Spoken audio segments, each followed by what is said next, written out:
तो हेलो बच्चों, एक बार पुनः स्वागत है आप सभी का राहुल एकेडमी की एक और बेहतर वीडियो में। तो प्यारे बच्चों, आज की इस वीडियो में हम लोग पढ़ने वाले हैं कक्षा 10 के गणित का अर्धवार्षिक परीक्षा का जो पेपर है इसका कंप्लीट सोल्यूशन देखेंगे। ठीक है। और प्यारे बच्चों, ये जो पेपर को हल करने का जो समय दिया गया होता है वो 3 घंटे का होता है और पेपर का जो टोटल पूर्णांक है वो कितने 70 नंबर का है। ठीक है। और यहाँ पर कुछ निर्देश दिए गए नोट में करके। ठीक है, आइए इन निर्देश को पढ़ लेते हैं एक बार। ठीक है। इसमें कहा जा रहा है क पॉइंट में कि यह प्रश्न पत्र 2 खंडों अ एवं ब में विभाजित है, यानी कि ये जो पेपर है आपके 2 खंडों में बांटा गया है, एक अ में एक ब में बांटा गया है। ठीक है। तो इसमें ख पॉइंट में देखिए कहा जा रहा है खंड अ में बहुविकल्पी प्रश्न तथा खंड ब में वर्णनात्मक प्रश्न है, यानी कि जो खंड अ हमारा है ये टोटल बहुविकल्पी प्रश्न होगा। ठीक है। और जो बहुविकल्पी प्रश्नों की संख्या होगी वो 20 होगी और प्रत्येक क्वेश्चन जो होंगे एक एक नंबर की, यानी कि टोटल हम ये कह सकते हैं जो बहुविकल्पी प्रश्न है वो कितने नंबर का है आपका 20 नंबर का है। ठीक है, ये आपको ध्यान रखना है।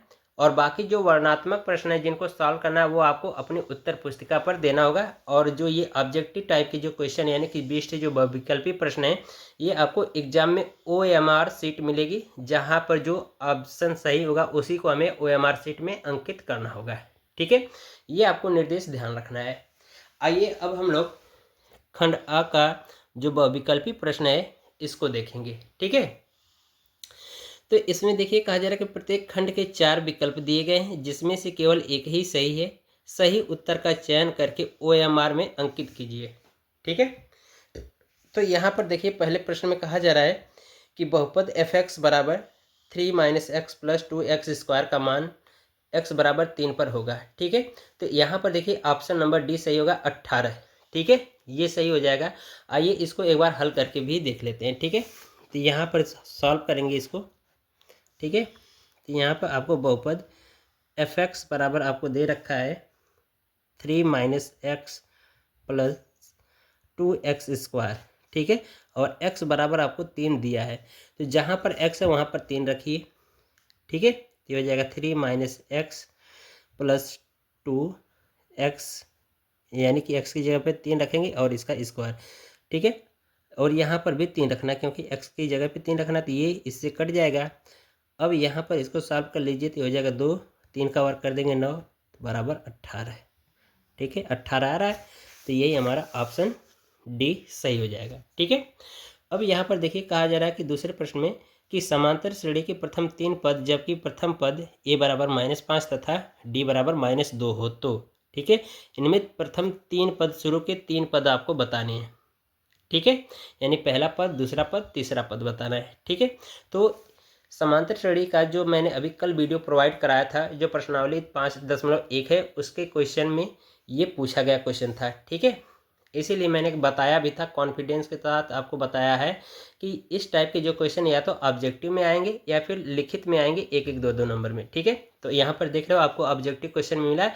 अब ये 3 पद कैसे ज्ञात करने, आइए इसको देख लेते हैं। ठीक है। तो जो बेसिक फार्मूला है वो मैंने वीडियो में बता रखा है, वहाँ से वीडियो जरूर देख लीजिएगा। ठीक है, तभी चीज़ें आपको समझ में आएगी।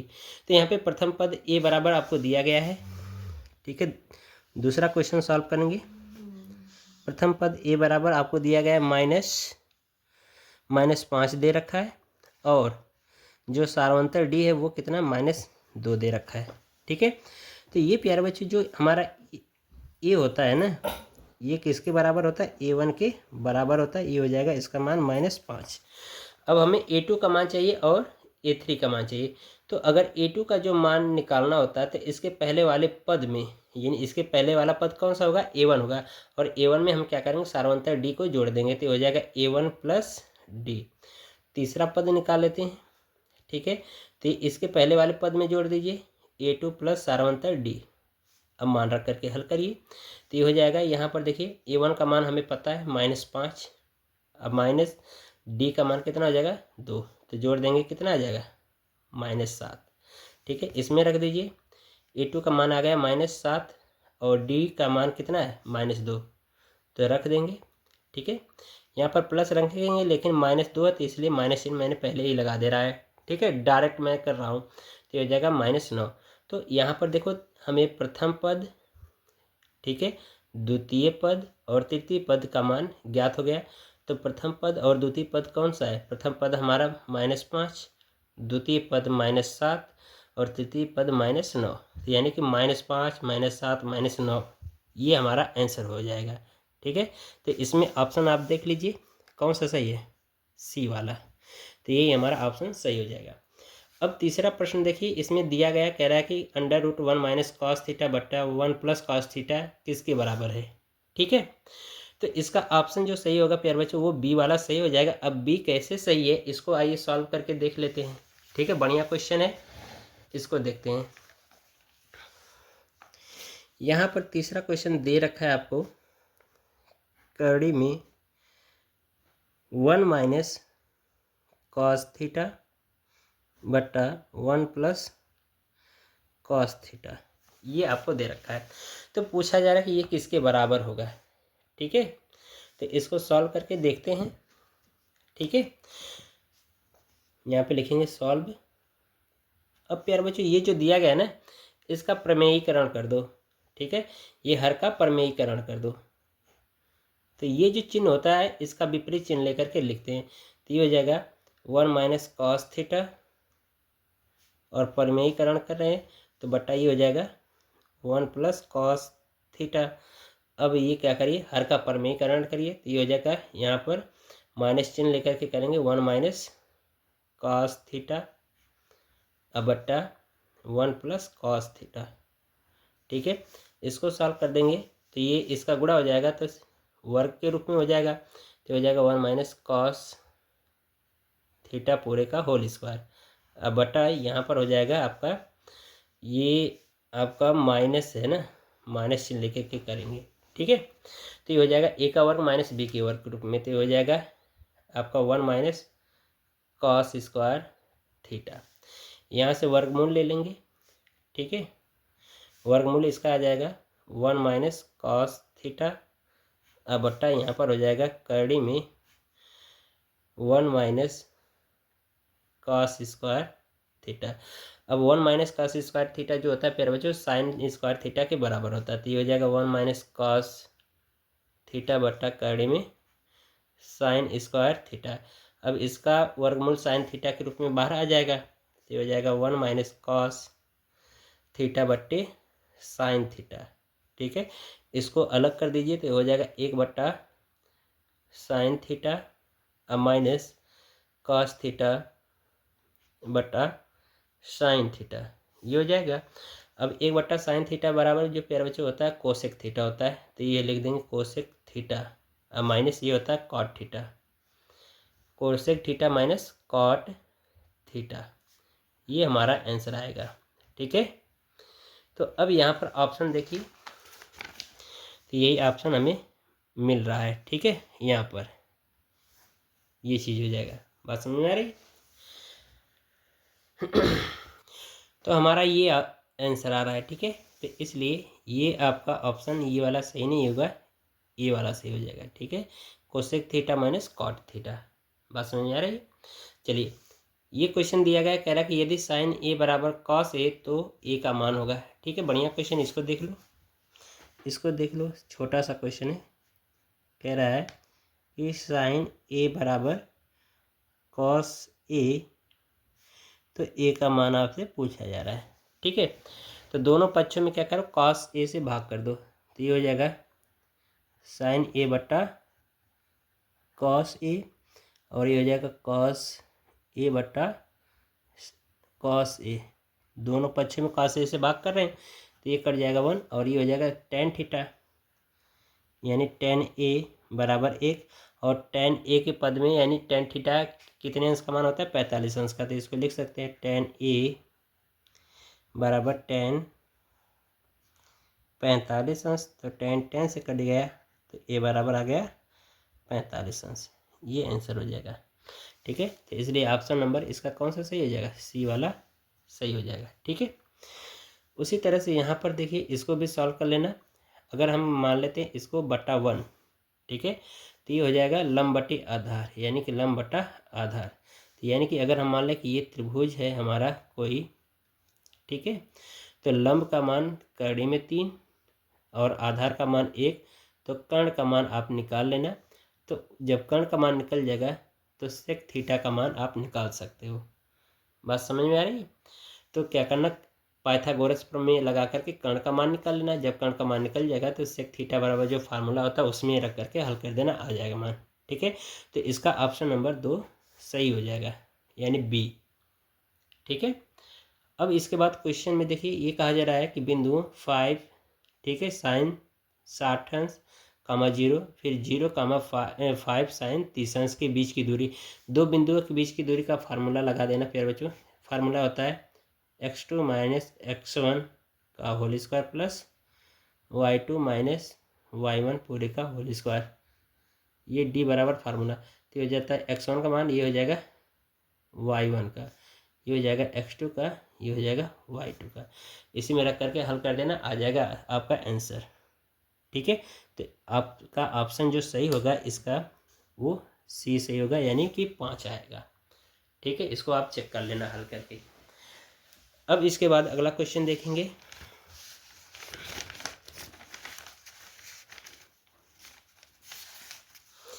अगले क्वेश्चन में कहा जा रहा है कि समांतर श्रेणी 1/2x कामा 1 माइनस 2x पूरे का बट्टा x 2x कामा 1 माइनस 4x पूरे का बट्टा 2x का सारांतर है। तो सारांतर आपको पूछा जा रहा है कि इसका कितना होगा। ठीक है, इसको चेक कर लो। यहाँ पर देखो आपको दिया है श्रेणी, ठीक है, AP बराबर, आपको श्रेणी यानी जो समांतर श्रेणी है इसको AP से दर्शाते हैं। तो AP बराबर आपको दे रखा है 1/2x कामा 1 माइनस 2x पूरे का बट्टा 2x और कामा 1 माइनस 4x पूरे का बट्टा 2x।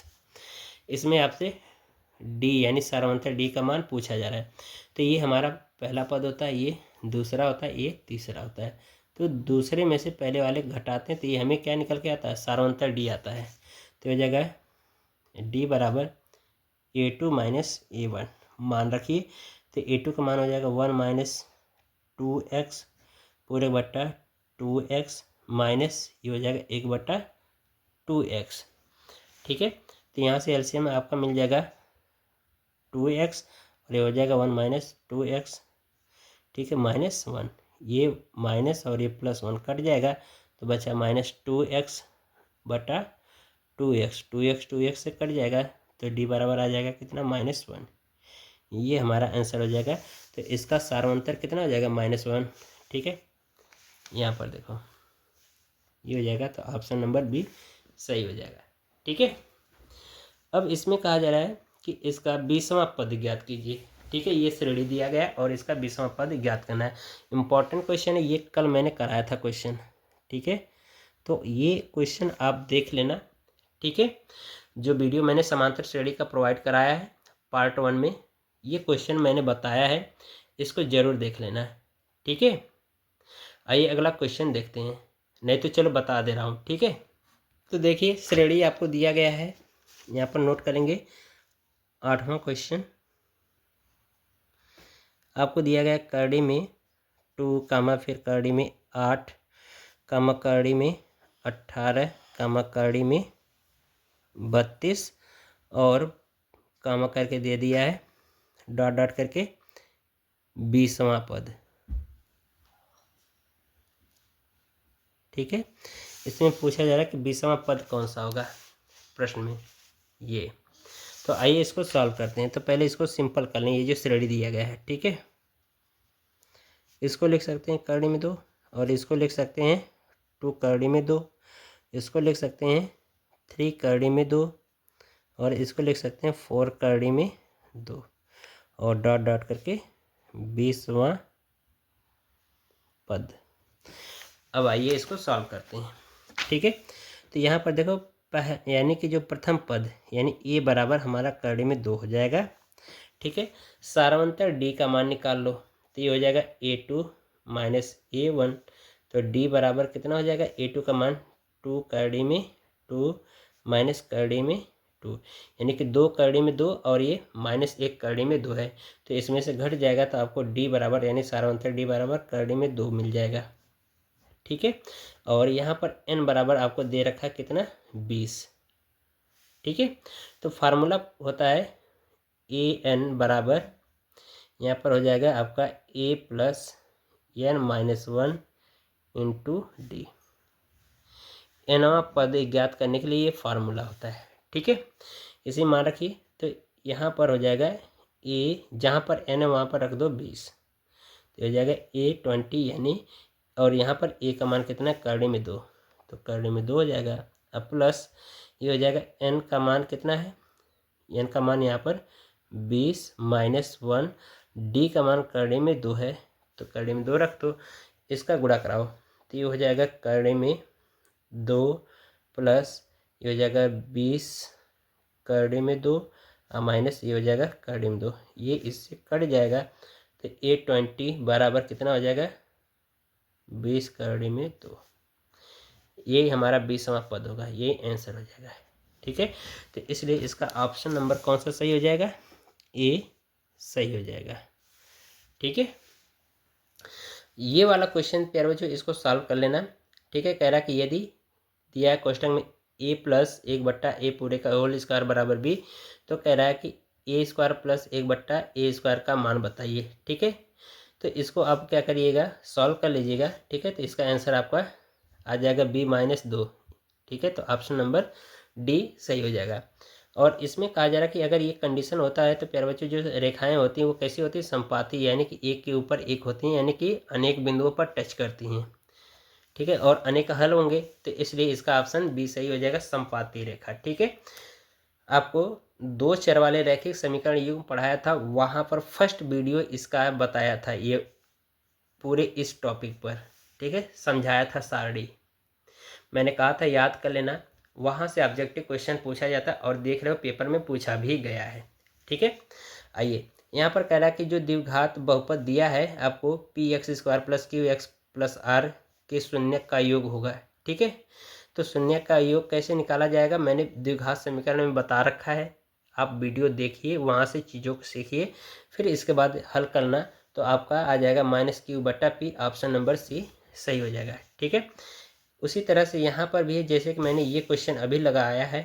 ठीक है, ये वाला, ठीक है, यानी 8वां जो क्वेश्चन मैंने लगाया है, सेम टू सेम ये वाला भी होगा, और वही फार्मूला भी होगा आपका, an बराबर a प्लस n-1d। ठीक है, यहाँ से a का मान आपका ये हो जाएगा 2, सारवंतर निकाल लेना, तो d का मान आ जाएगा 5। ठीक है, अब इसी में रख देना, हल कर लेना, तो आपका 47 आएगा, तो ऑप्शन नंबर सी सही हो जाएगा। ठीक है, अब कहा जा रहा है कि रैखिक समीकरण की घात, यानी कि ऐसा समीकरण जो रैखिक समीकरण हो, तो जिसकी अधिकतम एक घात होती है वो हमारा रैखिक समीकरण होता है, तो इसलिए ऑप्शन सी सही हो जाएगा। ठीक है,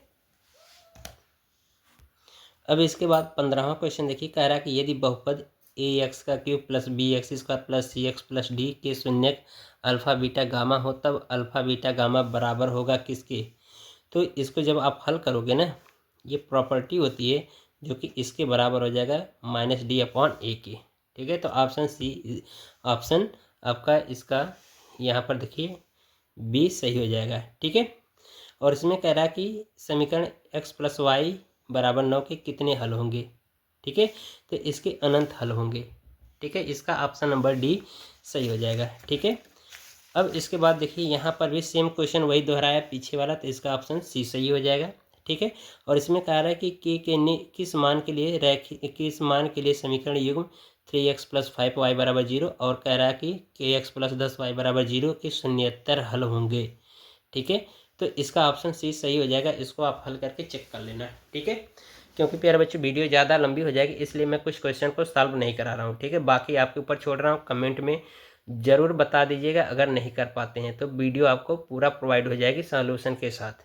ठीक है, फिर इसके बाद कहा जा रहा है कि 2 अंकों वाली संख्याओं के लिए सूत्र लिखिए, यदि इकाई का अंक x और दहाई का अंक y है। तो प्यारे बच्चों जब भी कोई संख्या हम लिखते हैं ना, जैसे कि मान लो हम कह दे रहे हैं कि ये लिखी गई मान लो 11, तो हम कहेंगे ये इकाई है और ये दहाई, तो इकाई का अंक इधर होता है, फिर दहाई का अंक इधर होता है, दहाई का मान कितना होता है 10।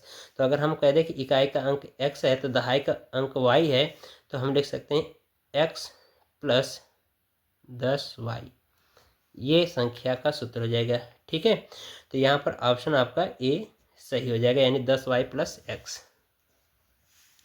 फिर इसके बाद कहा जा रहा है कि किसी संख्या का एक तिहाई भाग 21 के बराबर है तो वह संख्या होगी। ठीक है, तो 84 इसका ऑप्शन सही हो जाएगा, यानी कि डी वाला ऑप्शन सही होगा, 84 इसका आंसर आएगा। ठीक है, कैसे आएगा, इसको मान लेते हैं कि कोई एक संख्या है हमारा 12x, ठीक है, जो कि ये किसके बराबर, 21 के बराबर है। और हम क्या करें कि यहाँ पर इसकी जगह पर x की जगह पर हम 4 रख दें, यानी कि इसकी जगह पर 1/3 रख दें।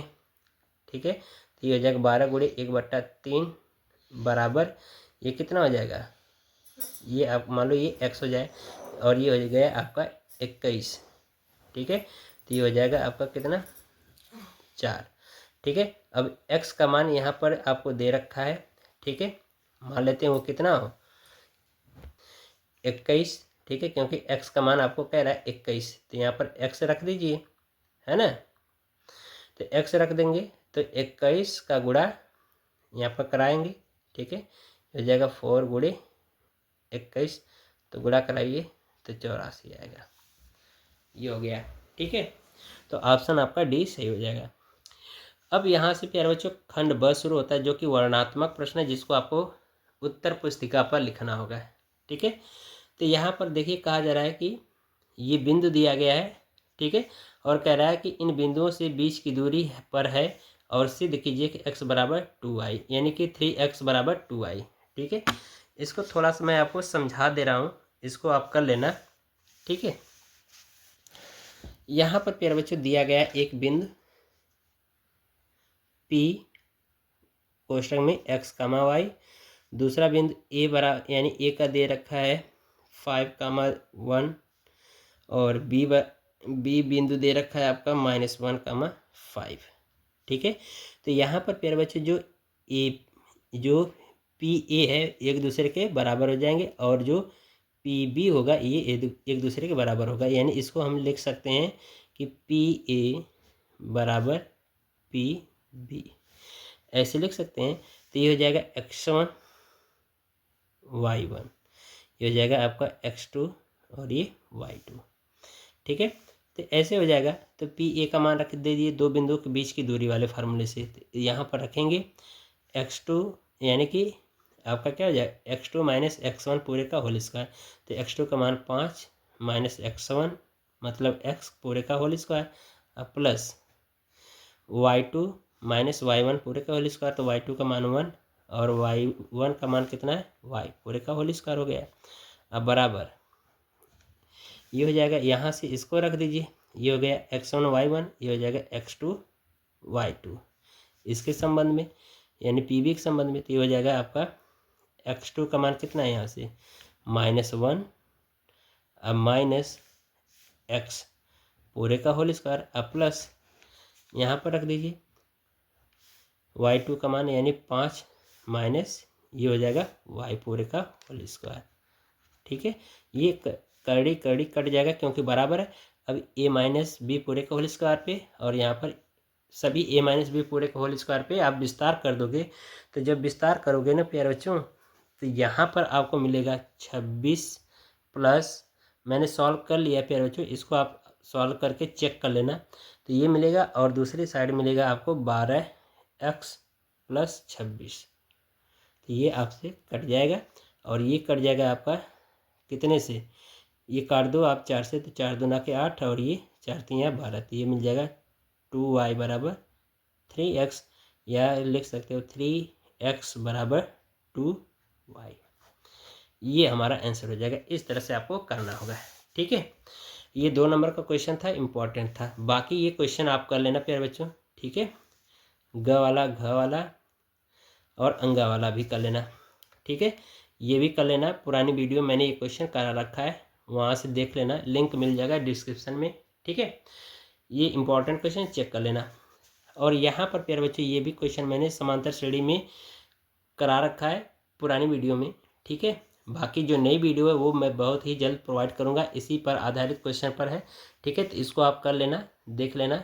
4 नंबर का है, होमवर्क में दे रहा हूँ, इसको आप सॉल्व कर लीजिएगा। ठीक है, क्योंकि बड़े क्वेश्चन है तो ज़्यादा वीडियो लंबी हो जाएगी अगर पूरा क्वेश्चन कराऊंगा, तो इसलिए आपके ऊपर छोड़ रहा हूँ, आप स्वयं करिए। ठीक है, ये भी क्वेश्चन कर लेना, यहाँ से भी।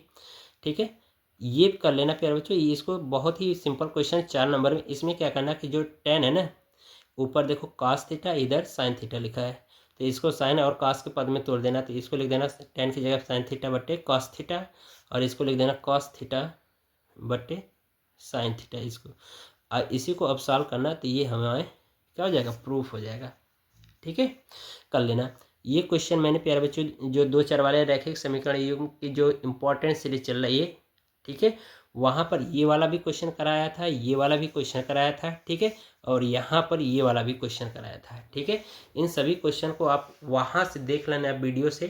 ठीक है, और बाकी ये जो क्वेश्चन है ये मैं आपको बहुत जल्द प्रोवाइड कर दूंगा। ठीक है, फिर इसके बाद ये वाला भी 2 चर द्विघात समीकरण का ये क्वेश्चन है, तो इसको मैं करा दूंगा, आप देख लेना। बाकी ये इसमें से केवल एक ही खंड करना ही है ना। तो ये क्वेश्चन तो मैंने वास्तविक संख्या में करा रखा है, कर्ण 5 को अपर में सिद्ध कराया था। ठीक है, जो कि 6 नंबर में ही पूछा जाता है। इंपॉर्टेंट क्वेश्चन, इस टाइप का क्वेश्चन एक आपके बोर्ड के एग्जाम में 100% पूछा जाता है, चाहे कर्ण 5 का पूछे, चाहे 3 का, चाहे 2 का, किसी का भी पूछे, आप कर सकते हो। ठीक है, ये मैंने वास्तविक संख्या वाले चैप्टर जो पहला लेसन है उसमें कंप्लीट वीडियो प्रोवाइड किया था। ठीक है, तो वहाँ से आप इसको ज़रूर देख लेना इस क्वेश्चन को। ठीक है, बाकी इस क्वेश्चन में प्यारे बच्चों यहाँ पर देखो, ये tan थीटा बराबर 20/21, यानी कि अगर मान लो ये हमारा त्रिभुज है तो tan थीटा बराबर लंब बट्टा आधार होता है। तो लंब का मान 20, आधार का मान 21 दे रखा है। तो कर्ण का मान आप निकाला ना पाइथागोरस प्रमेय से। जब कर्ण का मान निकल जाएगा तो साइन और कॉस का मान निकाल करके इस त्रिभुज से इस वाले क्वेश्चन, इस वाले पार्ट में यानी LHS साइड में रख करके सॉल्व करना, तो 3/7 आपको प्रूफ हो जाएगा। ठीक है, आसानी से कर सकते हो। और ये वाला क्वेश्चन देखो प्यारे बच्चों, बहुत ही सिंपल है। जो त्रिकोणमिति का जो सारणी है ना, sin 30, 45, 60, ठीक है, 90, ये जो पद होते हैं त्रिकोणमिति के, यानी कि जो मान होते हैं, वहाँ से रख लेना। तो 60 अंश का मान रख देना, cos 30 अंश का मान रख देना। ठीक है, ये गुणे के रूप में है, और फिर प्लस फिर sin 30 अंश इंटू साइन 60 अंश इंटू sin 30 अंश रख करके सॉल्व कर लेना LHS में, तो हमें ये वाला प्रूफ हो जाएगा, कर्ण में 3/2 सॉल्व हो जाएगा। ठीक है, तो इस तरह से प्यारे बच्चों जो आज की वीडियो है वो हमारी कंप्लीट होती है। आशा करते हैं आपको हर एक चीज़ समझ में आया होगा। यदि प्यारे बच्चों ये वीडियो आपको पसंद आई हो तो वीडियो को लाइक करिए, और साथ ही साथ चैनल को सब्सक्राइब करना न भूलिएगा। मिलते हैं अगली वीडियो में, तब तक के लिए गुड बाय, थैंक यू, जय हिंद बच्चों।